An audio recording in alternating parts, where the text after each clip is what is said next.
Bonjour à tous, je suis ravie de vous retrouver aujourd'hui pour une petite vidéo FAQ. Alors je vous ai proposé sur Instagram de me poser des questions, que ce soit sur les plantes, des questions personnelles. Donc vous avez été plusieurs à jouer le jeu et à me poser des questions, donc je vais m'empresser d'y répondre. Alors la première question, et qui est également la question qui est revenue le plus souvent, donc cette question a été posée par une bulle verte et c'est: quel est ton métier? Alors j'ai fait plusieurs métiers différents, mais le métier que j'ai fait le plus longtemps et celui pour lequel je suis diplômée, c'est cuisinière. J'ai ensuite dérivé peu à peu de la cuisine jusqu'à la pâtisserie. Actuellement je suis pâtissière dans un restaurant à Paris. C'est un métier qui est pas évident tous les jours et qui est encore à l'heure actuelle très compliqué pour les femmes. C'est en train un peu de changer au fur et à mesure du temps, mais c'est vrai que c'est pas évident tous les jours, mais n'en faites pas, je m'accroche, tout va bien. Mais à côté de ça il y a tellement de bons moments, il y a tellement de belles choses à faire, à créer, et ça c'est vraiment ce qui est passionnant dans ce boulot. Mais je pense pas que ça sera le métier que je ferai toute ma vie, mais en tout cas pour l'instant je profite et je fais des bons petits desserts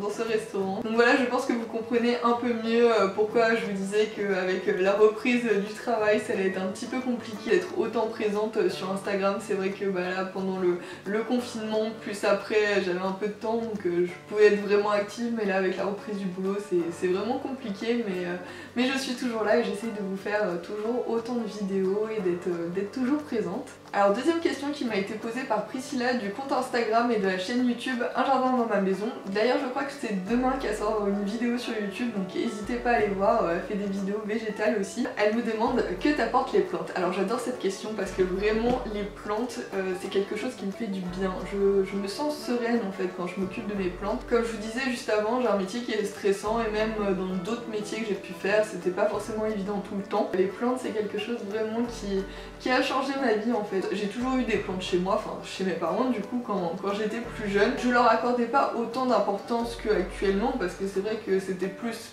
les plantes de ma maman et pas les miennes. Et en fait au fur et à mesure du temps, quand j'ai commencé à avoir ma propre collection, c'est là où j'ai vraiment eu cette sensation en fait de bien-être, cette sensation d'apaisement. Je suis quelqu'un qui est très sensible aux émotions, je suis hyper sensible en fait, et j'ai toujours besoin d'avoir ce petit moment avec moi-même en fait. Je suis quelqu'un qui adore être avec les gens, mais en fait qui a aussi besoin de ces petits moments de calme toute seule. Voilà, être un petit peu dans mon coin chez moi, à m'occuper de mes petites plantes, à être tranquille. Et ça fait tellement plaisir de voir qu'une plante se sent bien, qu'elle sort de nouvelles feuilles, que de nouvelles racines sortent, c'est tellement gratifiant. J'ai ma petite bulle de sérénité et ça me fait vraiment beaucoup de bien. Alors ensuite, Lilou de Lyoncourt me demande: tu travailles dans quel secteur? J'ai déjà répondu. Et elle me demande également: combien as-tu de plantes? Alors j'ai essayé de compter avant de faire cette vidéo et en fait je savais pas trop dans quelle catégorie classer certaines plantes. On a entre 60 et 70, bon j'ai compté les petites boutures qui sont dans des tout petits pots comme des plantes, mais bon voilà, ça prend pas beaucoup de place, donc voilà, j'ai pas 70 grandes plantes. Alors ensuite, Lucie du compte Instagram Plume de Lucie me demande: depuis quand es-tu passionnée des plantes? Alors c'est pas évident de répondre à cette question parce que passionné c'est quand même un mot qui est quand même vachement fort, donc je pourrais pas dire que je suis passionnée depuis toujours, mais par contre j'ai toujours eu cet attrait pour la nature en fait depuis que j'ai 3-4 ans en fait. Je faisais tous les étés le potager avec mes grands-parents et ça c'était vraiment quelque chose que j'attendais avec impatience, de pouvoir passer mes vacances d'été chez mes grands-parents et de m'occuper avec eux de leur énorme potager. Il était juste immense, il y avait tellement de légumes, c'était ultra varié et c'était super chouette. Donc je pense que c'est vraiment la naissance de ma petite fibre végétale. Ensuite j'ai attendu quelques années avant qu'on déménage de notre appartement pour vivre dans une maison et je me souviens très clairement avoir dit à mes parents: chouette, on va avoir une maison, je veux un chien et un potager. J'ai eu énormément de chance parce que j'ai eu mon toutou et j'ai eu mon potager pendant des années en fait, tous les ans jusqu'à que je quitte le domicile familial pour prendre mon envol et avoir mon appartement. Mais bon, malheureusement ici à Paris je ne peux pas avoir de jardin, mais voilà, j'attends encore quelques années avant d'avoir le mien, mais donc je pense que c'est là où est née un peu cette fibre végétale. Et après au niveau de la passion, je dirais que ça fait à peu près 2 ans et demi en fait depuis que je suis indépendante et que j'ai mon propre appartement où je peux faire ma propre déco et avoir autant de plantes que je le souhaite. Enfin je dis autant de plantes que je le souhaite, mon chéri n'est pas forcément d'accord avec le fait que je transforme tout notre appartement en jungle. Je travaille pour que ça devienne le cas, mais bon, faut y aller doucement, hein. Une plante par-ci, une plante par-là. Il y a une chance sur deux qui s'en rendent pas compte, donc voilà, j'y vais mollo mollo et petit à petit la jungle est en train d'arriver, comptez sur moi. Alors ensuite, je sais pas si je vais bien prononcer, Nessius Jungle, peut-être qu'il faut séparer le nom en tout cas.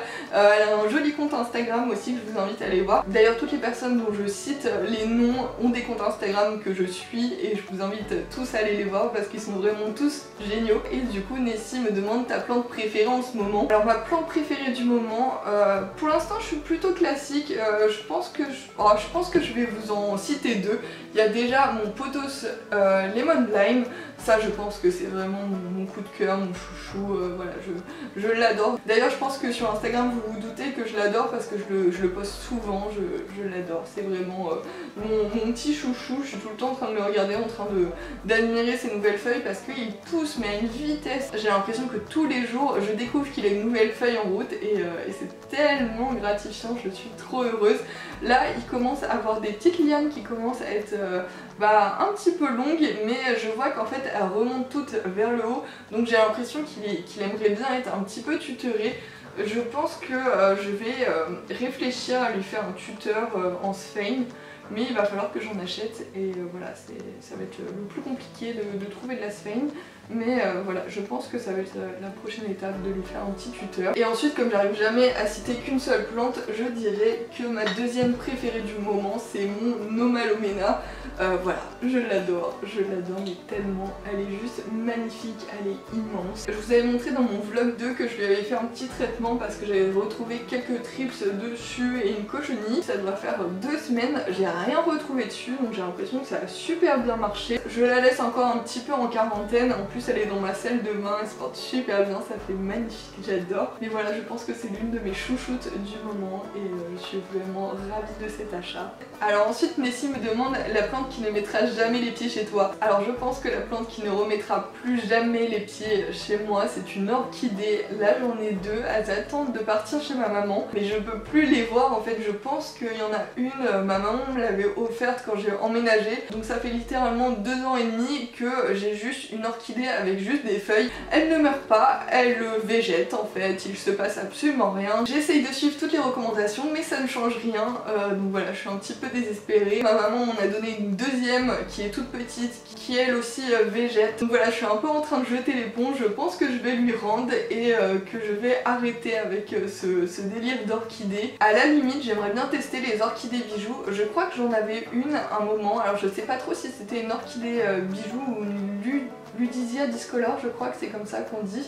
Voilà, je crois qu'il y a une petite différence entre les deux, mais en tout cas j'avais un des deux exemplaires qui est mort parce que je pense que je m'en occupais pas très bien. Ça je pense que j'aimerais bien retenter et les mettre sous cloche ou dans un petit terrarium, ça a l'air de bien se passer comme ça. Mais en tout cas l'orchidée classique, je pense que c'est complètement fini pour moi. Alors ensuite, Vertigineux et Urban Little Garden me demandent quel métier je fais, donc voilà, toujours pâtissière. Alors ensuite, Nolwenn MLG me demande est-ce que tu peux donner des idées de déco à faire avec des plantes. Alors comment vous dire que niveau déco c'est très basique chez moi en fait, vu que je suis en location je me suis pas trop investie là-dessus, mais en tout cas j'ai fait 2-3 petites bricoles. Par exemple quelques petits macramés que j'ai fabriqués dans lesquels j'ai mis des plantes, ça peut être magnifique, un joli macramé avec une petite plante tombante, par exemple un philodendron mican, ça peut être juste sublime. Après niveau déco, moi je dirais aussi jouer avec les cache-pots, en fait il y a des cache-pots qui peuvent être juste magnifiques et ça peut rajouter une touche de couleur ou une touche de déco dans un appartement, dans une maison, peu importe. Donc c'est surtout là-dessus que je joue. Après éventuellement faire un mur végétal, ça peut être juste magnifique. On peut également faire des petits mélanges de plantes, par exemple essayer de trouver une jolie jardinière, peut-être une jardinière avec des pieds, comme ça on peut faire un petit mélange avec par exemple un philodendron Brésil à côté d'un philodendron Lemon Lime avec peut-être un scandens. Ça peut faire un super effet panaché dans la jardinière. Après la déco c'est tellement personnel, c'est pas forcément évident de donner des idées, mais je pense que je vous ferai une vidéo dédiée à ça en fait. Dans 2 mois je vais déménager et cette fois-ci avec mon amoureux on va être propriétaire, donc voilà, on va pouvoir faire quelques petits travaux, quelques petits aménagements, donc voilà, j'ai déjà déjà quelques idées de déco que je voudrais faire vis-à-vis des plantes. Donc je pense que je vous ferai une vidéo là-dessus si ça vous intéresse, pour vous montrer un peu mes petites idées déco. Et la dernière question qui m'a été posée par Sully Hall, c'est comment t'es venue ta passion. Donc oui, comme je l'ai dit précédemment, je pense que ça vient vraiment de l'enfance, avec mes grands-parents, avec mes parents aussi. Je vivais pas en pleine campagne, mais clairement de chez mes parents, on faisait 2 rues à pied, on était au milieu des champs, donc voilà, c'était quand même un cadre qui était vachement sympa. J'adorais faire des balades en forêt, dans les champs, donc voilà, il y a des choses qui sont restées et c'est quelque chose que j'aspire à retrouver, ce retour à la nature et le fait voilà, de retrouver ce cadre-là qui me manque un petit peu à Paris. Voilà, sur ce, cette petite FAQ est terminée. J'espère que cette vidéo vous aura aidé à mieux me connaître, donc si cette vidéo vous a plu, n'hésitez pas à mettre un petit pouce en l'air et à vous abonner à ma chaîne. Et moi je vous dis à samedi pour une nouvelle vidéo. Ciao!